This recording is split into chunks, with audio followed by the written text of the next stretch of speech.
Welcome to Negocios with BISILA BOKOKO, Business with BISILA BOKOKO. It doesn't matter if it's in Spanish or English. And today I'm very excited to speak about one of my favorite subjects, which is tourism traveling with Kenn Vásquez. Welcome, Kenn. Well, thank you very much. It's lovely to be here. Okay, Kenn, tell me, tourism has been one of the industries that has been really hit by COVID-19.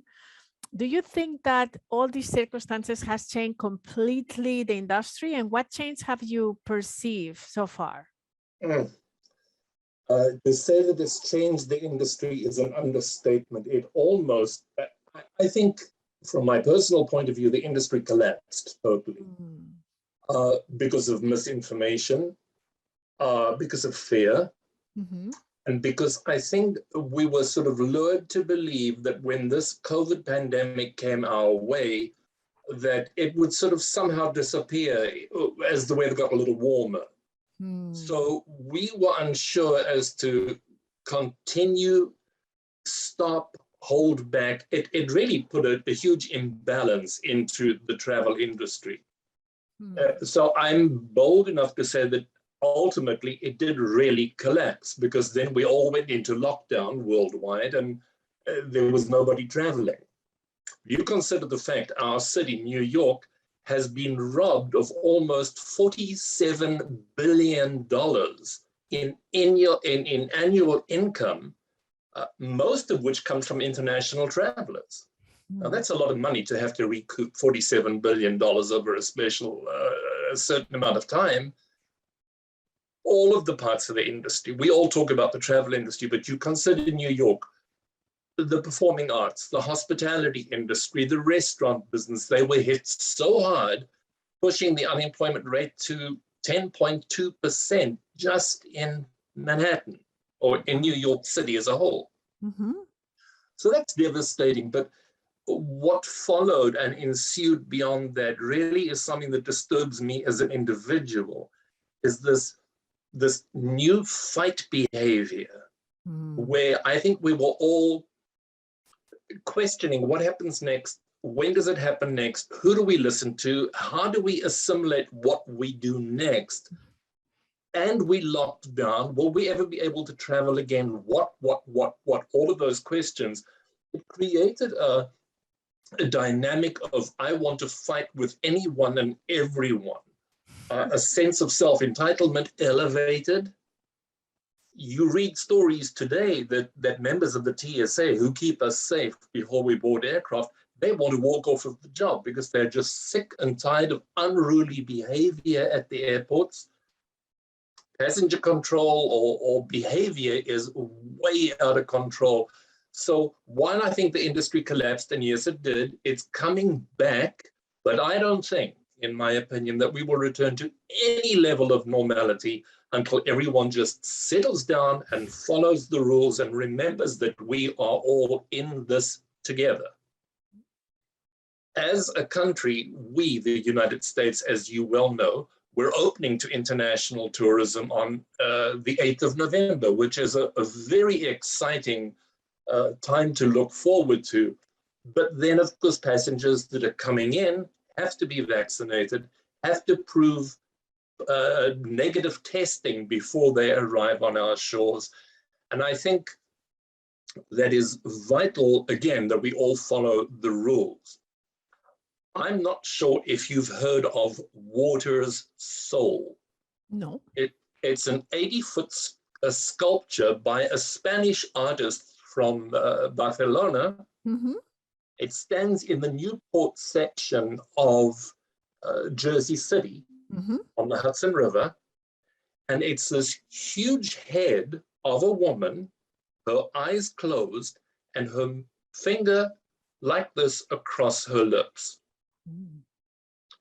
I went to see it, and it spoke very deeply to me the following message: stop arguing, stop fighting, learn to listen, not just hear, learn to listen about what's going on out there in our world of tourism. Pay attention and do not, above all, become complacent. That's right. And how can we create a more sustainable tourism? Because we know that tourism is a vital source of foreign currency and creates value for local communities, but how could we make this more sustainable? We have to. We simply, absolutely have to. First of all, I will say this. To immortalize the words of the great Aretha Franklin, she sang RESPECT. It's just a simple word, but it is so true. We need to learn to respect one another infinitely. I have said this, and I clone the phrase from someone else. This is not my quote, but it certainly rings true on so many levels.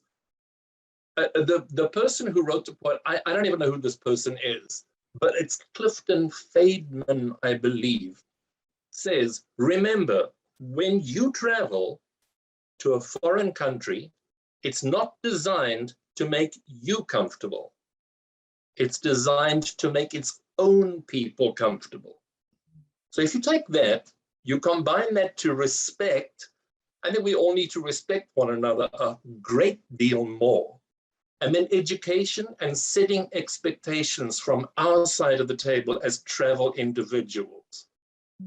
Education is vitally important because you consider sustainable tourism, we tend to forget that you hear of all the big companies and the airlines and so on and so forth, but you tend to not place in the same category of the hospitality industry all the way down the chain to that man or woman who is washing your dishes at the end of a meal in a resort or a restaurant, the unseen heroes of our industry.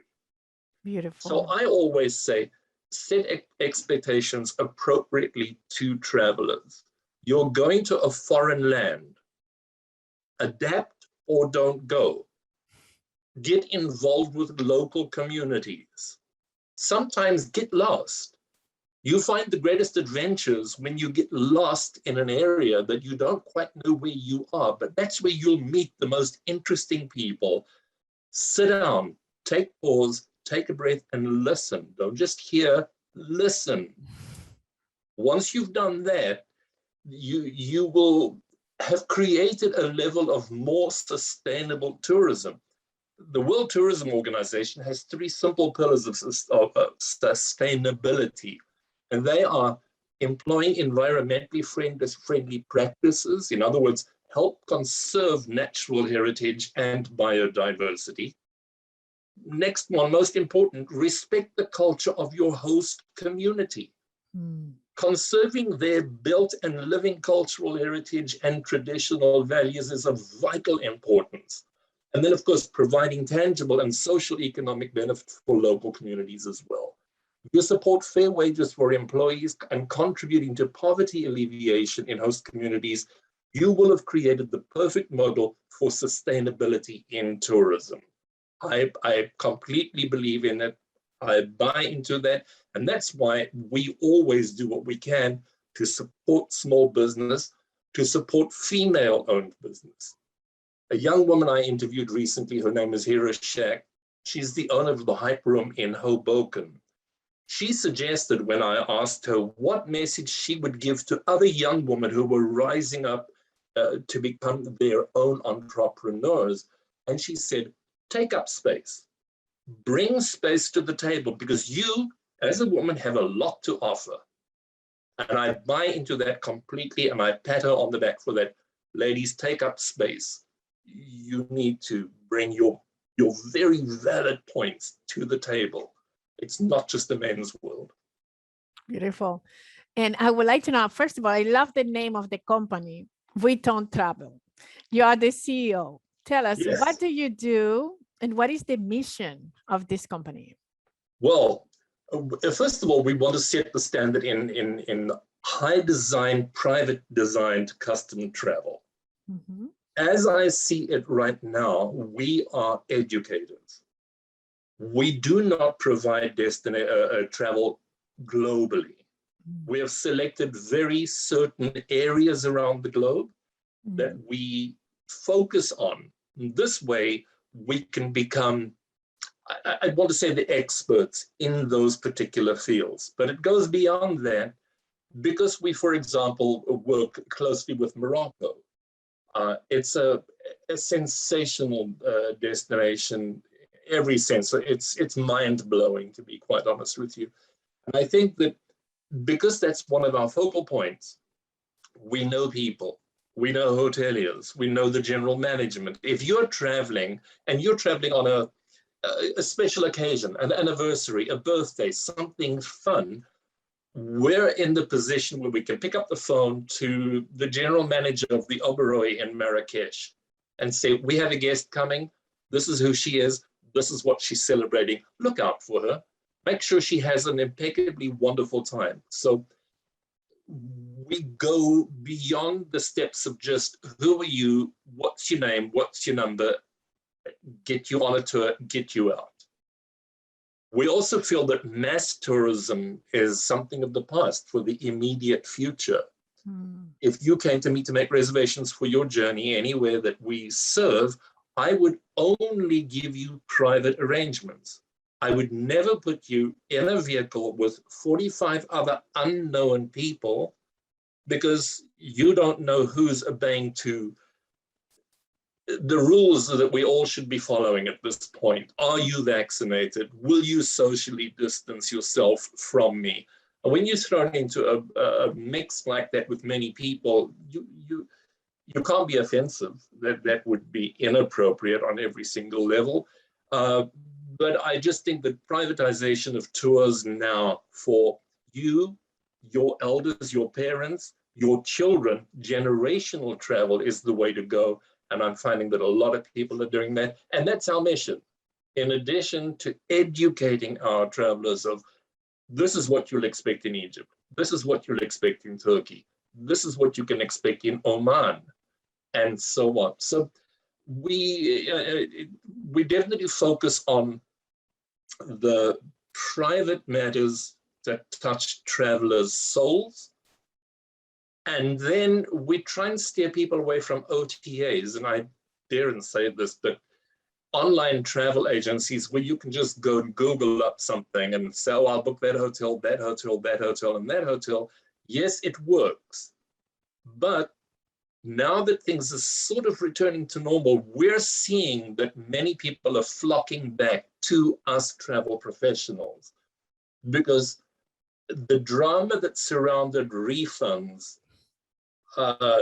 passengers scattered all over the world with nothing to do and nowhere to go, and the know with all of how to handle it via, I'll mention no names, but you know what I'm talking about, online booking forums. People need travel agents. So our industry that took a dip at one point in life when the internet age came to be has now become a high-priced commodity. And we don't fleece passengers. We give really good deals and exceptional service. But if you were traveling with me and something went wrong with your journey somewhere along the way, you would have access to pick up the phone, dial me directly on my direct phone and say, hey, I have a problem, sort it out. The response would be, sorry about that, get on with your vacation, enjoy the next step, I'll take care of this issue while you enjoy yourself. So I think that that is the value of Vuitton Travel, is that we don't have numbers. We have close connections to people, both on the ground and our guests that travel with us. And any of your clients is related to MICE tourism for business? We do. Yes, absolutely. I find that there's a lot of MICE incentive or MICE travel to Egypt. Mm-hmm. I think that's going to grow even more. Here's why. Egypt, I hear this often. Hi, I want to travel to Egypt. It's a bucket list destination. I want to see Egypt before I die. It's my once in a lifetime opportunity. I disagree with you. Egypt is the gift that keeps on giving. They're always digging up some amazing archaeological site, some amazing new artifacts or temples or sarcophagi or whatever the case may be. So in my opinion, Egypt is not a once-in-a-lifetime destination. You have to repeat visits over and over and over. But I say that I think that they will become more of a MICE destination heading into next year is because of the opening of the Grand Egyptian Museum, GEM. This multi-billion-dollar complex it was set to open. It was delayed, of course, because of COVID, but it's been sponsored in part by the Japanese government. And for the first time in history, it is going to display almost the entire Tutankhamun collection of artifacts that were taken from his tomb, which into itself makes it a wow experience. Additionally, Egypt is they've gone through this whole metamorphosis. They've built from the ground up a new city to the northeast of the city of Cairo, and it's called New Cairo. What they plan to do is take all of the embassies, all of the big trade out of the city of Cairo as we know it now, move all of that to New Cairo, thus freeing up the population density in Cairo and making it an easier city to navigate. So they're doing marvelous jobs. I can't begin to explain how much Egypt is doing in putting itself in a #1 global position as a come and visit us once and then come back again and perhaps again. Wonderful. Tell us about New York, which of course is a MICE destination, but now you're becoming the director of the New York City Tourism USA. What plans do you have and what kind of marketing tools are you using? I know that you're streaming some series about it. So can you tell us a little bit about this? Yes, of course. First of all, I think that New York City is perfectly equipped to become the #1 MICE destination in the United States of America. Right now, we see so much going on in Las Vegas, and that's fun. You know, what do you do after your meetings? You go gamble, you leave with your, I wasted so much money in Las Vegas. And whatever happens in Vegas stays in Vegas. Stays in Vegas. But if you consider what we have here in New York City, the Jacob Javits Center has just undergone a major renovation program. So they're huge. We have so many new things opening here in New York City. For example, just today, the Summit One Vanderbilt opened its viewing deck. I was honored enough to go twice already to see it, and it is simply amazing. If you consider just the I in MICE, which is the incentive side of a destination, there's so much to do here. And while people on incentives perhaps could be attending meetings in the morning, you know as well as I that generally spouses do come along with. Well, there's so much for the spouses to do here. All of the sightseeing, all of the shopping, all of the new summit decks that we have, the summit experience, which we have, all of the observation decks, the cruises, the helicopters, and so on. So what we're doing is putting together packages that will say, when the participants are in a meeting, this is what the spouses will do. We have fine accommodations in the city. The Hilton on 6th Avenue has just reopened, and everybody is into this whole new, see the well health seal on the outside and feel good going inside. Well, the same thing applies with all of the hotel properties that we work with here in Manhattan. We'll approach this via the social media, but then of course, by way of our branding, we have a very extensive mailing list, as you can well imagine. So we shoot out information all the time, over and over and over, just as a reminder that things are stabilizing and coming back to normal, not yet completely normal. You need, as you know, to wear a mask indoors. You need to prove vaccination status. before you go indoors, all of which I think is really very good. But we keep our clients apprised of the goings on in this destination. There's so much to do. There's so much to see, not just for meetings, but also for accompanying members of a meeting. And then, of course, when it comes to exhibitions and when it comes to conferences, we have some of the finest in the world. Again, I go back to the Javits Center, but there are so many other venues for smaller groups. It doesn't have to be this huge, sprawling mass of people. The smaller groups coming into the city that want to have meetings or incentives or whatever the case may be, we've everything to offer. There's no reason that New York shouldn't be put right to the top of the list. Beautiful. And do you think that after they open up for Europe in the 8th of November next year, we could see that conventions, trade shows, and conferences are coming back? I do. I absolutely do. I think it will be slow.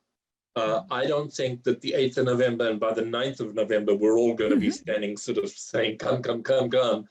I don't believe that, particularly because we're going into the winter season now. So, people are more inclined to want to stay at home for the holidays and so on.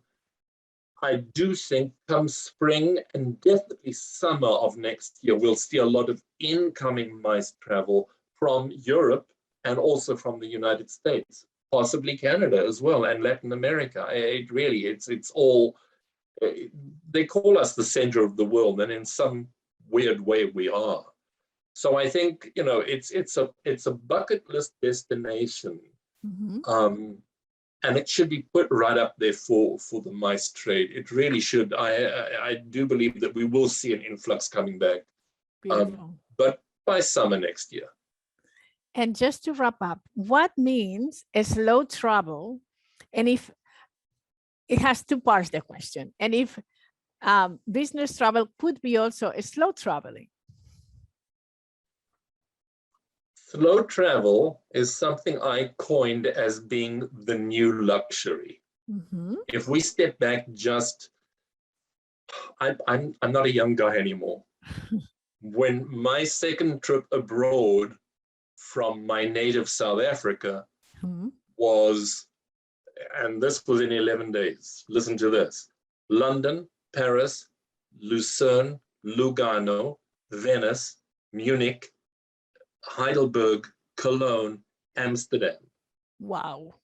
You couldn't pay me to do that now. Again, of course. You couldn't give me enough money to do that ever again.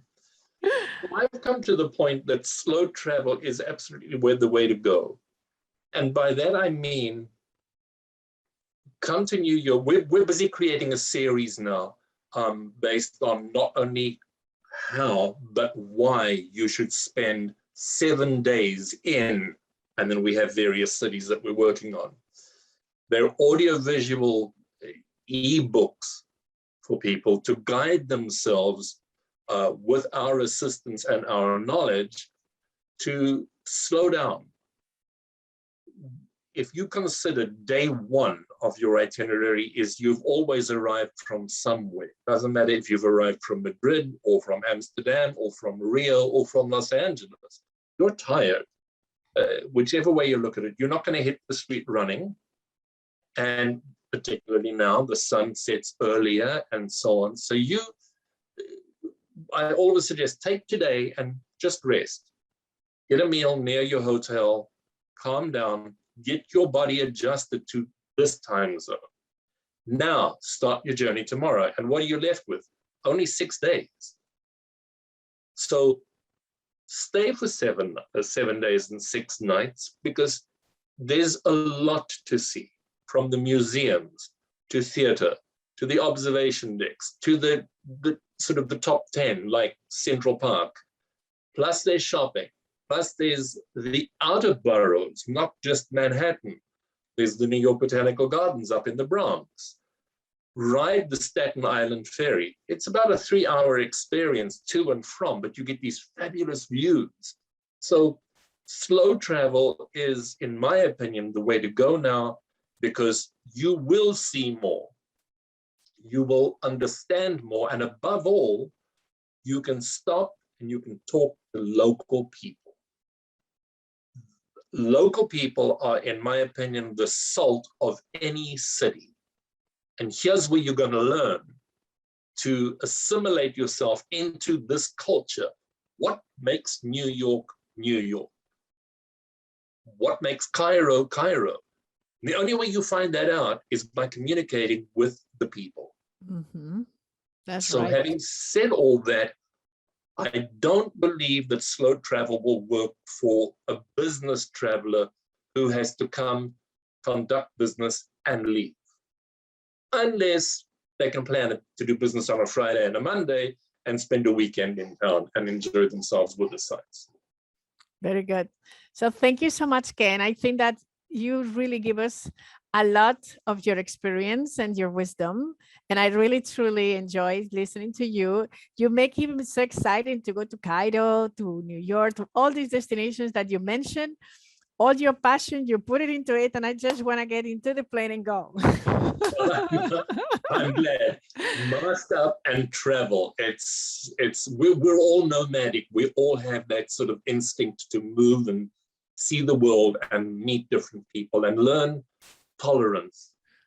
And I love the fact that you still believe in the people business, not just going online, but to talk to people and be there when you organize your trip. So I really like that. Yeah. Well, so thank you, Kenn. Thank you. Indeed. It was lovely speaking with you. Thank you so much for your time. Thank you so much. Indeed.